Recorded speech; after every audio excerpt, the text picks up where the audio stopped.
We all use electricity for our day-to-day lives, like cooking, lights for when it's nighttime, and to charge your phone with that one cable that only works in one position. Yeah man, it's pretty cool to live in a good economy.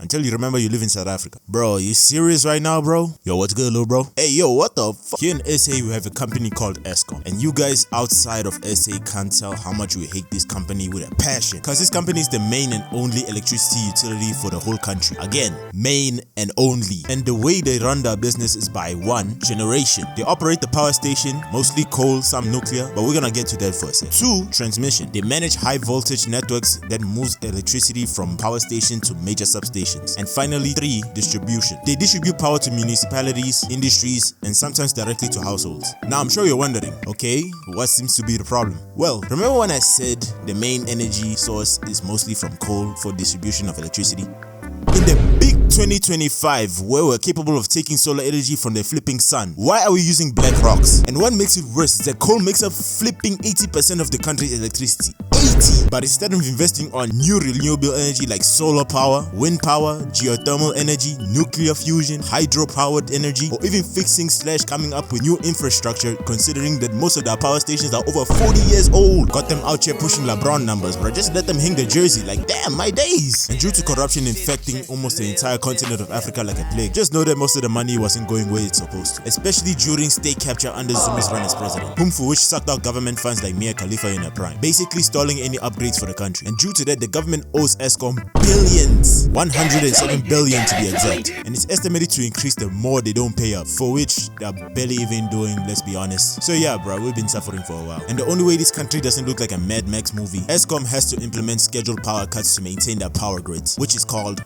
load shedding. So the way it works is Eskom implements load shedding nationally, but timing and rotation is handled locally by each municipality or metro like Joburg, Cape Town, Durban, etc. It hits all provinces, but it's not simultaneously, it's just, rotational. There are different levels of load shedding. It's divided into different stages. The higher the stage, the more you realize you've been eating good food without a banger YouTube video for like a month. That's how long it might take. And the lightest stage is stage 1, which usually cuts for 2 hours per day. Light work, no reaction, we move on. Stage 2, 4 hours per day. A little bit intense, but still tolerable. Stage 3, 6 hours per day. Okay, it's starting to get a little bit intense. Stage 4, 12 hours per day.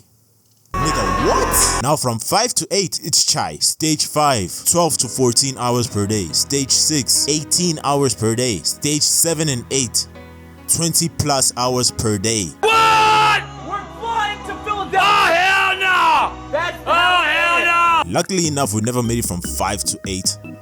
Luckily, we usually hit from stage 1 to 4, sometimes 5, but nothing out of the ordinary. But man, it was never this bad, bro. The way we're even aware of these stages is through an app called Eskom Say Push, which alerts out any load shedding cuts that could occur in any area you're in. Let me just say, man, this app is a lifesaver, especially if you're working on stuff digital or prepping meals on time just at least to have dinner before looking at a black screen. Back before this app, it was a straight up guessing game. You'd be having people coming home from a long day of work or school, thinking about the food they left at home in the fridge containing the ice cream box. We all used to do this now, don't lie. With your TV scheduled for a TV show you wanted to watch at that time. Hold your fire! This man isn't black! What? To only return to see Eskom took away the power in your area, man. Bro, this pisses me the flip off. It's even worse if it happens during the day, because you wouldn't know if the electricity is gone or not. But there are some signs, like we all know that one street light that be on 24/7. Then once you just suddenly see it off, you're already like, hold up, wait a minute. Something ain't right. Because now you already know what's waiting for you at home. With load shedding during the day, it's kinda tame, but at night, if you don't have a machete or a pew-pew next to you, just don't stay out at night. Because here getting caught lacking in SA, it's done, bro. It's wallahi, you're finished. I cannot lie to you. I remember during load shedding, I got sent to the shops by my mom, thinking everything's sweet because, I just brought my phone, just about to listen to music, listening to that Young Thug, you feel me? Just to later say I was stopped by 3 guys with a dog. Since they noticed me having a phone, to them it was an easy lick. But for sure, I wasn't gonna make it easy on them. I did stand my ground, ready to take on a 3v1. And yeah man, I got my ass beat, bro. Now I went home just to see the electricity just came back not too long ago. It was a worthy life experience, I can tell you that. And if you're one of the guys that robbed me back then and watching this video, 1,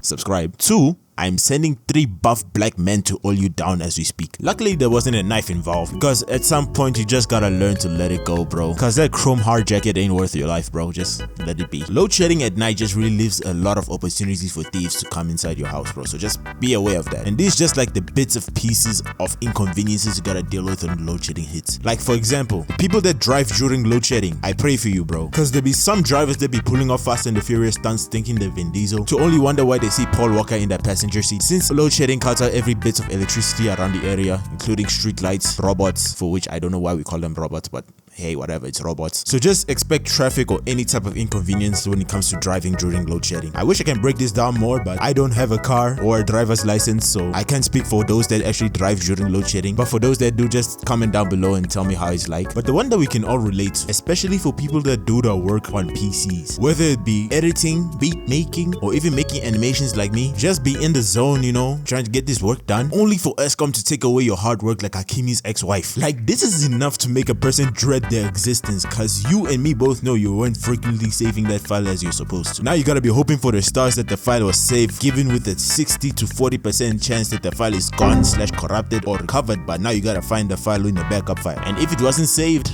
just tell their friend that works in ESCOM not to come to work tomorrow. The second nuisance you gotta deal with, which is most common, is not being able to charge your phone during load shedding. Like before ESCOM say push, keeping your phone charged was a #1 priority. We still keep that priority till this day, cause if there's no power on the TV, you gotta keep that phone with me, especially when your phone percentage is like 30, for example. If you think this is a calm percentage to wait on for electricity to come back, it's either you don't use your phone too much or you're not chronically online like us. Cause when you wanna get comfortable with your phone and start doom scrolling through IG to pass the time, yeah, just watch that phone go from 30 to 10 to off in a matter of 30 minutes, or 5 minutes if you have a Mobi cell, because that phone is buns. That's just the worst predicament you can get yourself into, especially if you don't have a power bank. And even if you do, there'll be some times where you just see your power bank is just at 20 or 30% for some odd reason. Same goes for laptops. But if you have a laptop that's dependent on a charger, yeah bro, GG's, that thing is not lasting an hour. Cause there'll be some days where you'll be thinking you left your laptop or power bank or phone on charge just to prep up for the next load shedding, just to later see it wasn't charging because it wasn't plugged all the way in. At that point,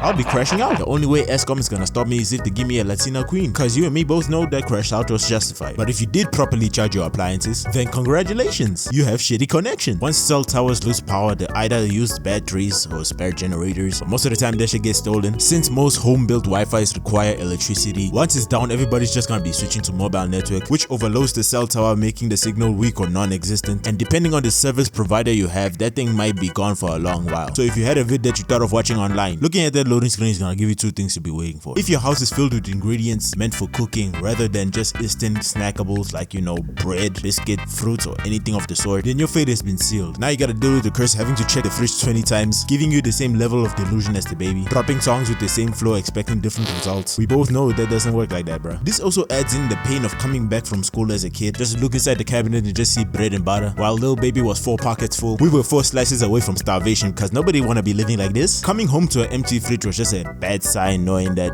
yeah, you're going to starve today. If you were those kids that depended on lunch money when you were back at school, just know this was a daily routine. And 9 times out of 10, you're gambling that money and you lost most of it. Yeah, you're gonna cry today, bro. Load shedding inside a house is not a good thing to experience, but outside it's a different story. Usually when load shedding hits, it's the natural thing just to go outside and socialize. If you're an introvert like me, we all know it's the one thing that we do not want to do, but with nothing to entertain you inside the house, what else is there to do but to hang out with your friends? That's as if your parents didn't trap you inside the house like a slave. Then if not, then you're alright. So then once the group is finally assembled, then you just bored together because there's nothing else to do during load shedding. Like, you could just bring your homies together just to be bored during load shedding, like just talk about random stuff. It's cool and all, but once anybody around the area has a football, for which here in South Africa we call it diski, because that is just the best pastime you can ever have for load shedding, because you can play that thing almost anywhere. The streets, indoor field, the park, like the sky is the limit, and there's no place where you cannot play football, bro. They can be so locked in a game, like it could be 2 o'clock and the game begins and it will only end around like 7, because here in South Africa there is a saying, diski is life, because there's no way a person goes through their whole life without ever touching a ball, bro. That is a lie. There are some side games that they be playing that makes the game even more fun, but that's more of a video I'll cover later on. Trying to stay consistent, you feel me? There are those that actually play basketball too, or any other types of sports really, because as long as you just pass through the time, it's really up to them. There are also those that play board games. Again, if you're not much of an outside person like me, you can just stay inside and play board games with your family, waiting for load shedding to end, like Monopoly, Uno, or even chess if you're feeling like Madman. Agnes Carlson, but it is one of the best pastimes to spend with your family if there's no electricity. But the best one of all, which is the best pastime to do during load shedding.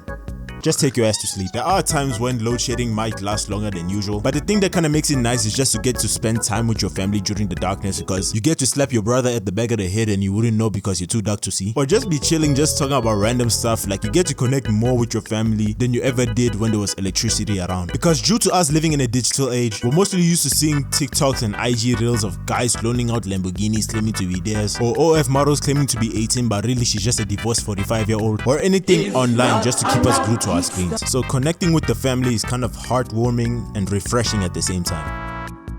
Till the electricity come back and forget that shit ever happened. And there will be people that will be so hyped too, to the point where there will just be people lighting up the skies like it's New Year's. Like my guy, we're not even past May yet, chill. But in truth, who can blame them? Cause nobody wanna be living in the Shadowverse, bro. Like, I'm black enough as it is. Like, bro, load shedding sucks like hell, but it kinda has its benefits to tell a nigga to go touch some grass. Cause some people actually do need that. Not gonna lie, I'm not into politics like that, but I feel like there's a way we can stop this issue. For which, by the way, I got this off ChatGPT. Don't look at me like that. I know you used it for your last test. It's by first, fast tracking renewable energy, expand and upgrade grid storages, promote more usage of rooftop solar panels, invest in modern gas and nuclear, and fix the damn municipal payment and theft issues. Because why is it so hard for them not to take money? And listen, I don't be watching the news like that, which is just bad because I'm an adult now, and if I'm not keeping up with the news like that as I should, the next thing I'm gonna be seeing is the government drafting 18 to 25-year-olds into World War III like it's NBA draft season. Like, I'm just really asking as a person living in this country, hell, even in this corrupt continent, because I feel like if they want to become as great as America, China, shit, even Finland, they better start side-eyeing Ramaphosa's jokes if they want a stable country, because they know everything funny when they were an attender, eh? Yeah,